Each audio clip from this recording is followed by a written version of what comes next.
నేను ఖానాపూర్లో ఒక ఆదివాసీ బిడ్డకి ఎమ్మెల్యే టికెట్ ఇచ్చిన.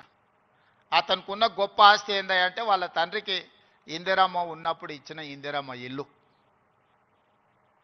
నేను అక్కడ నాగోబా జాతర దర్శించుకోవడానికి ఒక గిరిజన సాంప్రదాయానికి సంబంధించి గుడిని సందర్శించినప్పుడు చైతన్యం కలిగిన యువకుడిగా వాళ్ళందరినీ సమన్వయం చేస్తూ ఒక యువకుడు నాకు కనిపించింది.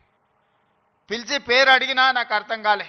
తర్వాత నా పక్కన వాళ్ళకి చెప్పిన అబ్బాయి ఫోన్ నెంబర్ తీసుకొని, చదువుకున్నాడు, చైతన్యం ఉన్నది, ఫీల్డ్ ఎన్ఆర్ఈజేఎస్లో ఫీల్డ్ అసిస్టెంట్గా పనిచేస్తున్నాడు అని చెప్తే అతన్ని పికప్ చేసుకొని ఎమ్మెల్యే టికెట్ ఇస్తే ఈరోజు ఎడమ బోజు పేరు మీద శాసనసభలో ప్రాతినిధ్యం వహిస్తున్నాడు.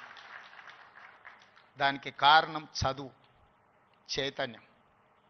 ఈరోజు లక్ష్మణ్ మంత్రి అయినా, కుమార్ వైస్ ఛాన్సలర్ అయినా, ప్రొఫెసర్ కాసిం గారు ప్రిన్సిపల్ గారైనా, ఈ యోగితా రాణా గారు వారి సామాజిక నేపథ్యం మీరు తెలుసుకోండి, వారు ఐఏఎస్ ఆఫీసర్ ఇక్కడ చాలామంది రాణించిందంటే చదువు ఒక్కటే కారణం.